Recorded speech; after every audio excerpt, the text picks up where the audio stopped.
Hello student, कैसे हो आप सभी। उम्मीद है बहुत अच्छे होंगे, बहुत मन लगा के अपनी पढ़ाई कर रहे होंगे। मैं प्रिया स्वागत करती हूँ आपका हमारे यूट्यूब चैनल प्री 10 क्लासेस में, जहाँ पर हम पढ़ने वाले हैं 10th क्लास का साइंस का चैप्टर नंबर 4।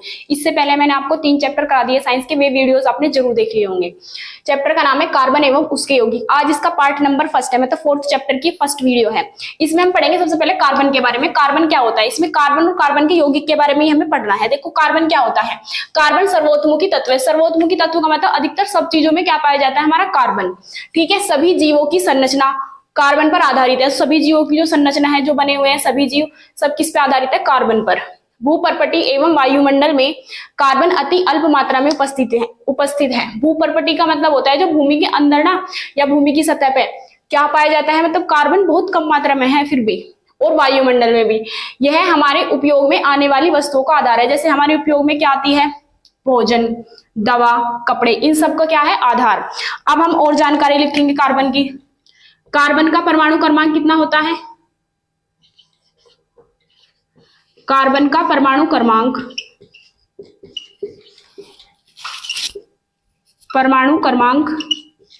6 है। परमाणु क्रमांक कितना है इसका, 6। और प्रतीक क्या होता है कार्बन का, C, तथा कार्बन का प्रतीक C है। अगर हमें कार्बन का इलेक्ट्रॉनिक विन्यास करना है तो वो कितना होगा, कार्बन का इलेक्ट्रॉनिक विन्यास।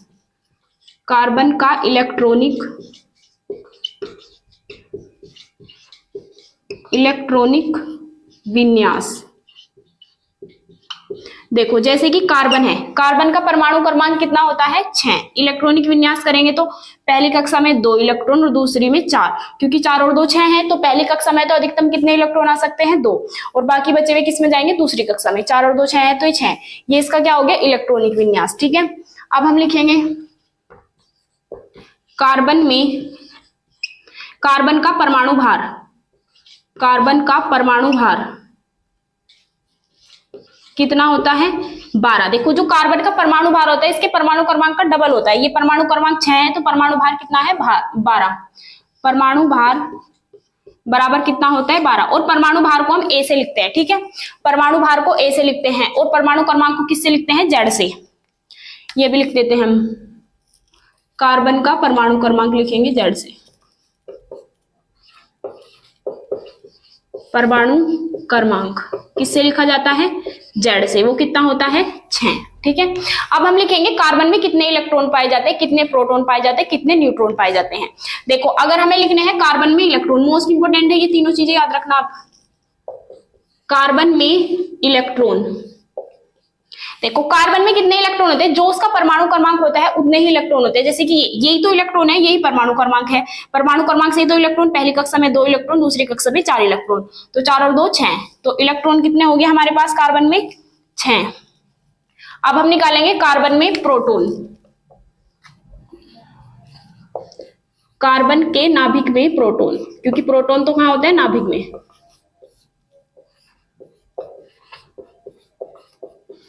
प्रोटॉन कितने होते हैं कार्बन के नाभिक में, प्रोटॉन भी कितने होते हैं, 6। जितने इलेक्ट्रॉन होते हैं उतने ही प्रोटॉन होते हैं। जैसे कि कोई भी तत्व है हमारा, जैसे कार्बन है, इस पे कोई चार्ज नहीं है, ना तो पॉजिटिव ना निगेटिव, तो इसमें जितने इलेक्ट्रॉन है उतने ही क्या है, प्रोटॉन। तभी तो दोनों, क्योंकि इलेक्ट्रॉन पे होता है माइनस का चार्ज, प्रोटॉन पे प्लस, तभी तो एक दूसरे को निरस्त कर देते हैं ये। तो अगर किसी के ऊपर कोई चार्ज नहीं है तो उतने ही इलेक्ट्रॉन है उसमें, उतने ही प्रोटॉन। तो प्रोटॉन कितने हैं इसके पास, 6।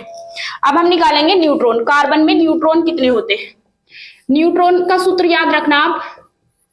कार्बन में न्यूट्रॉन N से लिखते हैं हम न्यूट्रॉन को। ठीक है, इलेक्ट्रॉन को E से लिखते हैं और प्रोटॉन को किससे लिखते हैं, P से। तो न्यूट्रॉन का सूत्र क्या होता है, न्यूट्रॉन का सूत्र होता है A - Z।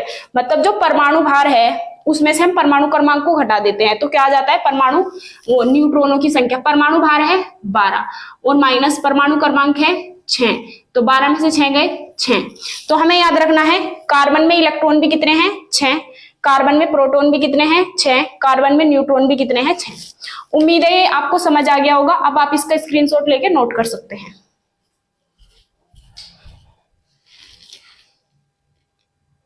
अब हम आगे पढ़ने वाले हैं किसके बारे में, कार्बनिक यौगिक के बारे में। कार्बनिक यौगिक क्या होता है, देखो कार्बनिक यौगिक जिस यौगिक में कार्बन पाया जाता है वही कार्बनिक यौगिक है। जैसे कि हमने क्या देखा है, हमने देखा है CO2, इसमें कार्बन है तो ये कैसा यौगिक है? कार्बनिक यौगिक। हमने देखा है CO कार्बन मोनोऑक्साइड, इसमें भी कार्बन है, ये भी कार्बनिक यौगिक। CH4 इसमें भी कार्बन है, ये भी क्या है? कार्बनिक यौगिक। तो जिसमें भी कार्बन पाया जाता है वही क्या होता है? कार्बनिक यौगिक। बस इतनी सी परिभाषा लिखनी है इसकी। तो कार्बनिक यौगिक में हम क्या लिखेंगे? वे यौगिक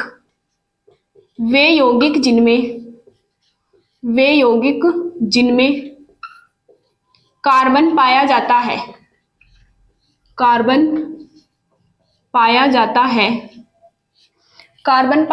है कार्बनिक यौगिक कहलाते हैं, कार्बनिक यौगिक कहलाते हैं। जिनमें भी कार्बन पाया जाता है वही क्या होते हैं? हमारे कार्बनिक यौगिक कहलाते हैं। ठीक है, अब हम लिखेंगे इसका एग्जाम्पल। एग्जाम्पल क्या होते हैं?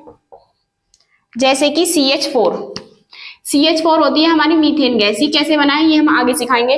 तो इसमें आपको ये याद रखना है, इसमें कार्बन पाया जा रहा है तो ये कैसा यौगिक है? कार्बनिक यौगिक। अब हम याद रखेंगे CO2 कार्बन डाइऑक्साइड, इसमें भी कार्बन है तो ये भी क्या है? कार्बनिक यौगिक। CO इसमें भी कार्बन है तो ये भी क्या है? कार्बनिक यौगिक। C2H6 इसमें भी कार्बन है तो ये भी क्या है? कार्बनिक यौगिक आदि। इसी तरीके से आपने जितने भी देखे हो अपनी बुक में, जितने भी सूत्र, जितनी भी चीजें जिनमें कार्बन पाया जाता है वही सब कार्बनिक यौगिक है। ठीक है, अब हम पढ़ने वाले हैं कार्बन में आबंध, मतलब कार्बन किस तरह के बंध बनाता है। देखो बंध बनाने का मतलब क्या है? जैसे कि कार्बन है, कार्बन का परमाणु क्रमांक होता है 6, इलेक्ट्रॉनिक विन्यास 2,4। तो कार्बन के पास एक समस्या है। देखो कार्बन के पास में जितने भी तत्व है आवर्त सारणी में सबको यही दिक्कत है। जैसे क्लोरीन हो गया, फ्लोरीन हो गया, फ्लोरीन का कितना होता है? 9, तो 2,7। तो ये सब क्या चाहते हैं? ये चाहते हैं इनका अष्टक पूरा हो जाए। अष्टक पूरा होने का मतलब क्या है? पहली कक्षा में तो सबको पता है अधिकतम कितने इलेक्ट्रॉन होने चाहिए? 2, और 2 इसके पास है, इसके लिए इसको कोई दिक्कत नहीं है। लेकिन दूसरी कक्षा में कितने इलेक्ट्रॉन होने चाहिए? 8, लेकिन इसके पास कितने हैं? 4। तो ये क्या करेगा? ये अष्टक पूरा करने का प्रयास करेगा, या तो किसी को अपने 4 देगा। ये खुश रहना चाहते हैं अपने जीवन में। खुश रहने का मतलब अपना अष्टक पूरा करना। जिंदगी में जब सबके पास कोई उद्देश्य होता है ना, तो इनके पास क्या उद्देश्य होता है? इनके पास यही उद्देश्य होता है कि इनका क्या हो जाए? अष्टक पूरा किसी भी तरीके से। तो ये क्या चाहेगा? या तो इसे 4 इलेक्ट्रॉन ले ले कोई से, तो इसके दूसरी कक्षा में 2 इलेक्ट्रॉन होने चाहिए, हो जाएगा। या फिर कोई से 4 इलेक्ट्रॉन दे दे। ठीक है, 4 इलेक्ट्रॉन या तो इससे कोई ले ले या 4 इलेक्ट्रॉन इसे कोई दे देगा तो इसके 8 हो जाएंगे, 8 हो जाएंगे तब भी खुश। और अगर ये किसी को दे देगा तो इसकी पहली कक्षा में 2 होने चाहिए, 2 हो जाएंगे तो भी ये खुश। ठीक है, तो ये इसी चीज को करने का प्रयास करता है। इसके अकॉर्डिंग ये बंध बनाता है कि किस तरीके का बंध बनाएगा, ये इलेक्ट्रॉन देगा या लेगा उसके अकॉर्डिंग। तो इसके पास एक समस्या है, अगर ये अपने 4 इलेक्ट्रॉन दे देता है तो बताओ इसके पास क्या बनेगा? C4 positive. जब भी कोई इलेक्ट्रॉन देता है तो उसके ऊपर कैसा चार्ज आता है? प्लस। कार्बन ने अगर अपने 4 इलेक्ट्रॉन दे दिए दूसरों को, देने के बाद जो देने वाला होता है वो दाता होता है, उसके ऊपर प्लस चार्ज आता है, तो ये बना देगा प्लस चार्ज। और इसके पास वो बताओ प्रोटॉन कितने हैं? प्रोटॉन है 6। मैंने अभी आपको बताया है इलेक्ट्रॉन, प्रोटॉन, न्यूट्रॉन सब 6 होते हैं इसके पास। लेकिन 6 प्रोटॉन वाले के लिए 4 इलेक्ट्रॉन देना बहुत कठिन है, तो दे तो ये सकता नहीं। ठीक है, इसी तरीके से अगर ये 4 ले लेगा तो क्या बना लेगा? C4 negative. अगर ये 4 इलेक्ट्रॉन ले लेता है और क्या बना लेता है? C4 negative. लेकिन प्रोटॉन कितने हैं इसके पास? 6। तो 6 प्रोटॉन वाले को 4 इलेक्ट्रॉन लेने भी क्या होते हैं? मुश्किल। तो ये ले भी नहीं सकता और दे भी नहीं सकता।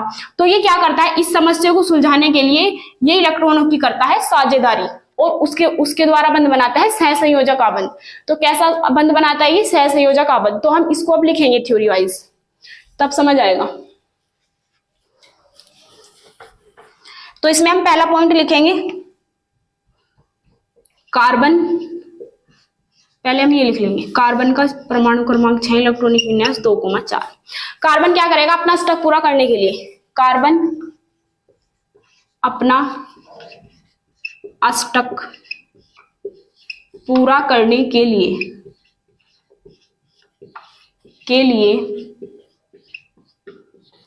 4 इलेक्ट्रॉन क्या कर सकता है? 4 इलेक्ट्रॉन दे सकता है। 4 इलेक्ट्रॉन देकर C4 पॉजिटिव जो देता है उसके ऊपर कैसा चार्ज आता है? प्लस। तो जब ये 4 इलेक्ट्रॉन देकर क्या बना लेगा? C4 पॉजिटिव बना सकता है। लेकिन क्या समस्या है इसके पास? इसके पास प्रोटॉन कितने हैं? 6। तो 6 प्रोटॉन वाले के लिए 4 इलेक्ट्रॉन देना बहुत कठिन है। तो हम लिखेंगे लेकिन 6 प्रोटॉन वाले तत्व के लिए, आप याद रखना इसमें प्रोटॉन कितने हैं इसके पास 6, पी का मतलब प्रोटॉन,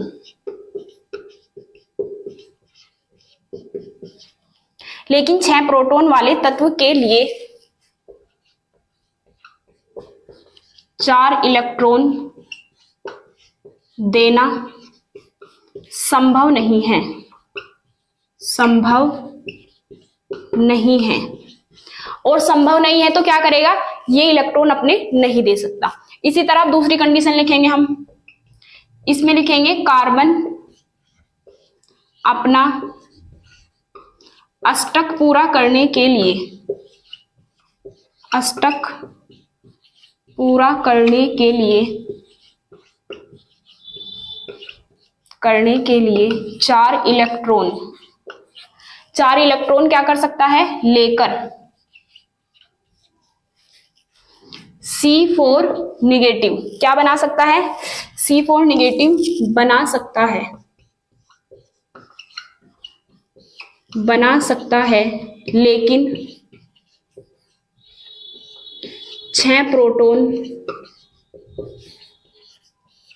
वाले तत्व के लिए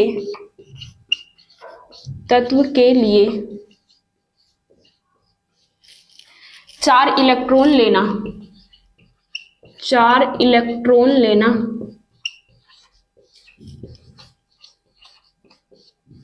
भी कठिन है।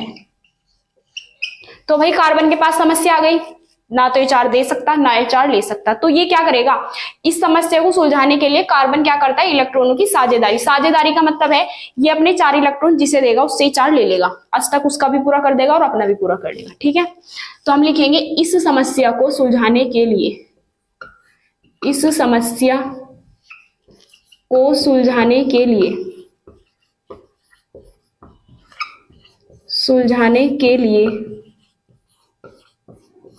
कार्बन इलेक्ट्रॉनों